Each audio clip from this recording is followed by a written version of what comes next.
결코 정죄함이 없다는 말씀을 읽을 때 두 부류의 그리스도인들이 생깁니다. 두 부류의 그리스도인들이. 첫 번째, 여러분 이 말씀은 이론이 아니고 경험을 말합니다. 가끔 우리가 그러죠. 우리 아이들한테 너도 좀 자라서 엄마가 돼봐라. 그럼 나 이해한다.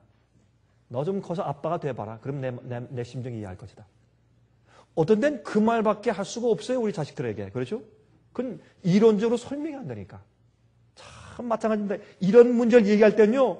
설교하는 목사로서 참 이 안타까운 게 이거는 이론적으로만 늘어나서 이게 해결될 문제가 아니에요. 이건 마음 가운데 경험이 안 되면 이해가 안 되는 문제이기 때문에 답답합니다. 그럼 한번 우리 최대한으로 설명하고 서로 이해해 보도록 하십시다.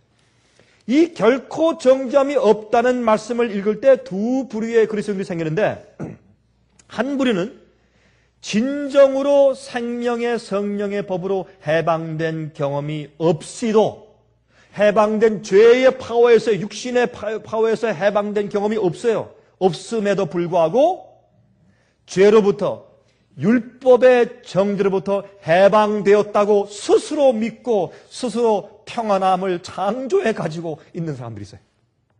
그런 사람들은요, 내가 구원받았습니다. 난 영원히 구원받았습니다. 아무도 이 구원을 내게서 빼앗을 자가 없습니다. 라는 그런 희망과 기쁨 가운데 사는 것 같아요. 또 한 부류는 정말로 생명의 성령의 법으로 거듭나고 주님 안에서 사는 자들이에요. 그래서 결코 정죄함이 없는 경험 속에 있는 그리스도인들이 있습니다. 다시 말해서 가짜 정죄함이 없는 경험과 진짜 정죄함이 없는 경험이 있다고 말합니다. 이것을 우리 이해할 때. 그런데 문제가 하나 있어요. 또 하나 이제 언급할 문제가 있는데 그 문제는 뭐냐면 나이롱 교인들은요. 그렇게 말을 해주셨겠죠. 표현이. 나이롱 교인들이요. 어떤 의미에서요. 구원의 확신이 더 많아요. 나이롱 교인들이. 모르면요. 무대뽀로 믿거든. 무대뽀로 믿으면요. 무대뽀로 난 구원이다. 난 다 끝났다. 해버리면 말이죠. 막무가내 어떻게 할 수가 없어요. 그렇죠? 무대뽀로 믿으니까. 나중에 가서 잘못됐거든. 잘못돼서 깜짝 놀라고 충격을 받고 멸망할지라도 지금 현세에서는 어때요? 기뻐요.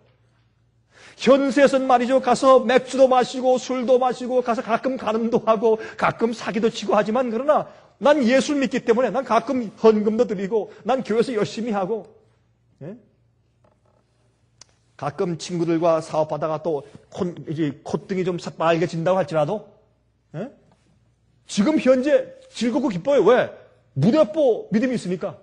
또 강도상에서 그렇게 잘못된 가르침을 또 하니까 또 그런가 하고 자기 개인적인 말씀에 연구가 없고 확신이 없어요. 그러나 믿으니까. 그래서 이런 나이롱 교인들에게는 별로 이런 말씀을 읽을 때 마음에 별로 갈등이 없고 별로 관심도 없어요. 난 무슨 구원 받았는데 목사님 무슨 말씀 하십니까? 난 십자가에 보혈로 구원 받았습니다. 하면 그만이니까 참 무대뽀예요. 어떤 분들은 이제 화면을 통해서 이 말씀을 듣다가 좀 기분 나쁜 분도 계실 거예요. 저 목사님이 어떻게 무대뽀 신앙을 하는가 이렇게. 사실입니다. 그런데요. 오히려 신실한 교인들에게 진지한 교인들에게 정말 진실된 교인들에게 이 결코 정죄함이 없다는 문제에 대해서 혼돈함이 더 많습니다. 그 사실입니다. 잘 모르는 사람들은 무조건 믿는다고 하지만 그러나 제대로 알고 믿는 자들에게 의문이 생겨요. 이러한 의문들이 생겨요. 우리 하나하나 좀 생각해 봅시다. 나는 주님의 약속을 믿습니다. 모든 죄를 자백하면 신실하신 하나님께서 용서해 주시고 불의에서 우리를 깨끗게 해 주신다는 사실을 믿습니다. 요한일서 1장 9절 보면 만일 우리가 우리 죄를 자백하면 저는 미쁘시고 우려우사 우리 죄를 사하시며 모든 불의에서 우리를 깨끗게 하실 것이요 라고 말씀했기 때문에 난 믿습니다. 하지만은 문제가 있습니다. 그런데 내가 정말 모든 죄를 과거의 죄를 다 자백했는지 어떻게 알 수 있습니까? 합니다. 그런 의문이 가끔 들어옵니까? 내가 회개하고 모든 죄를 주 앞에 자백하는 한 용서받는다고 되어 있으니까 이 성경에.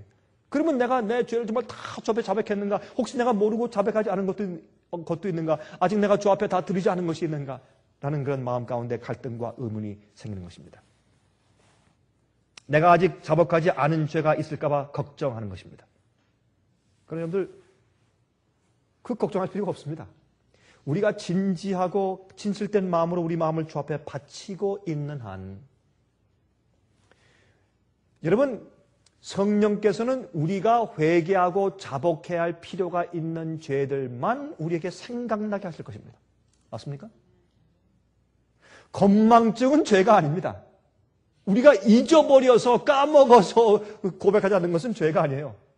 그러나 우리가 꼭 회개하고 자복해야 할 죄가 있다면 성령께서 우리 마음 가운데 기억나고 생각나게 하실 것입니다. 그러므로 생각나지 않은 것들, 내가 다 고백했나, 이런 염려할 필요는 전혀 없어요. 하나님은 그렇게 째째한 분이 아닙니다. 잘못된 생각이에요. 기억력이 좋은 사람들만 구원하시는 것이 아니기 때문에 그렇습니다. 또 우리에게 죄를 보여주시고 양심으로 깨닫게 하시는 분은 성령님이세요. 어떤 형제가 말이죠, 잘못을 뉘우치고 와서 우리에게 용서를 구할 때 여러분 어떻게 하십니까? 여러분, 예수께서 말씀하기를 너희가 너희 형제를 중심으로 용서해라.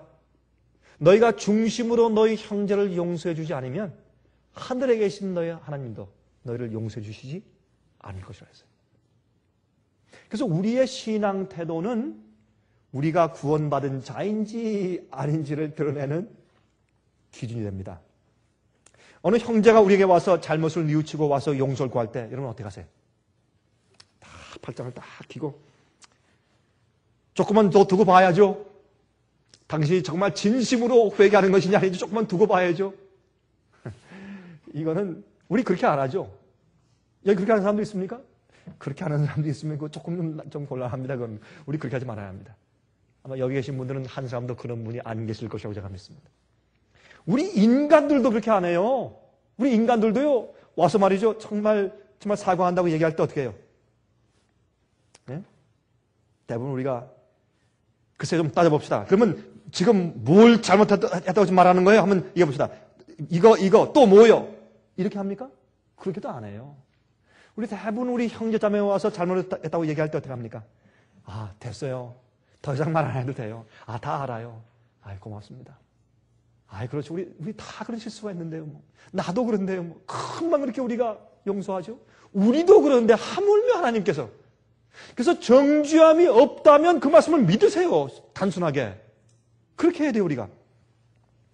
여러분, 탕자의 비유를 보세요. 상거가 뭔데 그 죄 많던 아들이 아버지의 재산을 다 탕진하고 멀리 거지가 돼서 돌아오는데 이 아버지가 됐습니까? 상거가 뭔데 날 기다리고 있어요. 뛰어가서 목을 끌어안고 참 그를 받아들이고 용서는 이미 했고 그가 돌아오는 즉 그가 돌이켜서 내가 아버지에게로 가리라 하고 돌이켰을 때 이미 아버지는 용서했어요. 이미 아버지는 용서의 마음을 가지고 지금 살고 있었어. 우리 반역한 죄인에게 문제가 있는 것이지. 아버지는 이미 용서하는 마음을 가지고 살고 계세요. 그 아들이 돌이켰을 때 용서는 이미 it's done. 왔을 때 그 아버지가 뛰어나와서 그를 아는 것은 그때 용서하시는 것이 아니고 아버지의 용서의 마음을 확인해 주신 것이요. 그 아들에게 자, 내가 얼마나 많이 잘못했는 줄 알아? 자, 네가 얼마나 많이 잘못했는지 하나하나 고백 다 할 때까지 내가 좀 기다릴게. 내가 돌아왔으니까 참 다행이다. 내가 한 달 기간 줄게. 네가 뭘 잘못했는지 다 반성해서 다 고백해라. 내가 그러면 용서하겠다. 그렇게 하셨어요? 아니에요. 그 아들이 언덕에 있는 것을 보자마자 아버지는 용서했어요. 그 전부터 용서하고 있었어요. 그게 하나님의 심정이에요. 용서는요, 사실 우리에게 문제가 있어요. 하나님께 문제가 있는 것이 아니라 우리에게 문제가 있어요. 우리가요, 온 마음을 다해서 주 앞에 나오지 않기 때문에 우리 마음 가운데 죄책감이 있어서 우리가 용서를 받을 수가 없어요. 많은 경우에. 정죄함이 없다, 이런 자들에게. 예? 성령을 쫓는 자들에게 정죄함이 없다. 생명의 성령의 법으로 죄에 노예된 상태에서 해방된 자들에게는 정죄함이 없다. 우리 그건 믿어야 할 것이에요. 그걸 경험해야 될 것이에요. 아무도 우리를 정죄할 수가 없어요. 시편 103장 13절에 말씀하기를 아비가 자식을 불쌍히 여김같이 여호와께서 자기를 경외하는 자를 불쌍히 여기시다니. 우리 인간도 사람들 그렇게 불쌍히 여기시는데 하나님은 하물며 우리를 얼마나 불쌍히 여기실까요? 두 번째, 시편 40장 12절 말씀하기를 무수한 재앙이 나를 둘러싸고 나의 죄악이 내게 미침으로 우러러 볼 수도 없으며 우리 죄가 그렇게 많아요.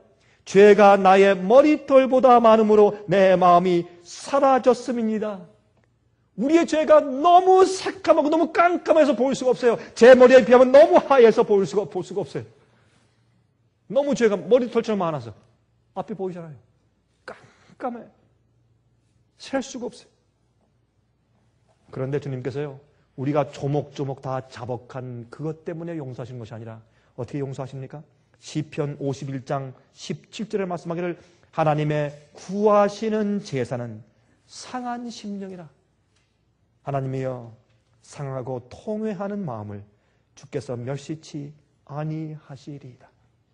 우리가 실수하거나 범죄한 즉시 금방 마음이 슬퍼지고 마음이 안타까워지고 주님하고 눈물이 글썽거리거나 마음이 아파지는 그 순간 우리의 통하는 마음과 상한 심정을 주 앞에 드릴 때 주님께서 받으시는 가장 아름다운 제사는 바로 그것이라 그랬습니다.